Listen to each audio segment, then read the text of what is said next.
कार्तिक माह के शुक्ल पक्ष की एकादशी को देवउठनी एकादशी व्रत करने का विधान है। इस दिन जगत के पालनहार भगवान विष्णु और मां लक्ष्मी की पूजा अर्चना की जाती है। साथ ही प्रिय चीजों का भोग लगाया जाता है। सभी एकादशी तिथि में से देवउठनी एकादशी को बेहद महत्वपूर्ण माना जाता है।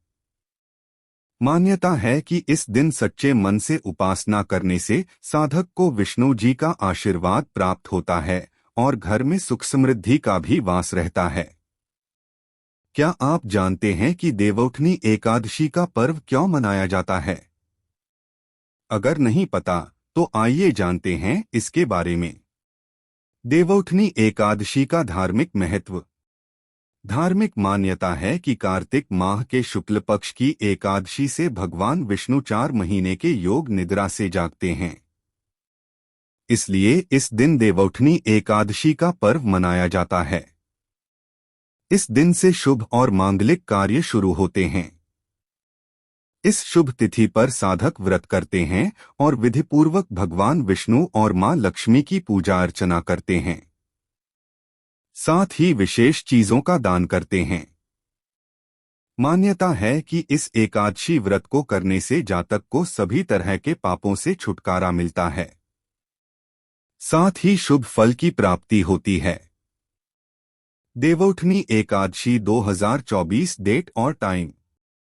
पंचांग के अनुसार कार्तिक माह के शुक्ल पक्ष की एकादशी तिथि की शुरुआत 11 नवंबर को संध्याकाल 06:46 पर होगी। वहीं इसका समापन 12 नवंबर को संध्याकाल 04:04 पर होगा। इस प्रकार 12 नवंबर को देवउठनी एकादशी है। इसके अगले दिन तुलसी विवाह का पर्व भी मनाया जाएगा। एकादशी व्रत पारण करने का मुहूर्त इस प्रकार है।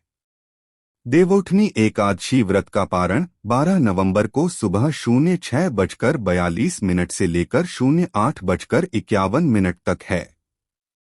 देवउठनी देवी प्रबोधिनी एकादशी व्रत के नियम।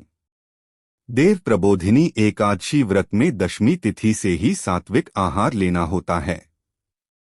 लहसुन प्याज खाने वालों को दशमी तिथि को ही इसका त्याग कर देना होता है और फिर एकादशी के दिन भर निर्जल व्रत करना होता है। शाम के समय भगवान विष्णु की पूजा करके फलाहार किया जा सकता है। जो लोग चतुर्मास में भगवान विष्णु को शयन करवाते हैं वह देव प्रबोधिनी एकादशी के दिन देव को जगाते हैं। भगवान को स्नान कराकर नवीन वस्त्र पहनाते हैं। व्रतियों के लिए नियम यह भी है कि इस रात जागरण करते हुए भगवान का भजन कीर्तन करें और अगले दिन द्वादशी तिथि को ब्राह्मणों को भोजन कराकर उन्हें दक्षिणा देना चाहिए। फिर अन्न जल ग्रहण करना चाहिए। इस प्रकार से देव प्रबोधिनी एकादशी का व्रत करने से श्रीहरि विष्णु की परम कृपा होती है।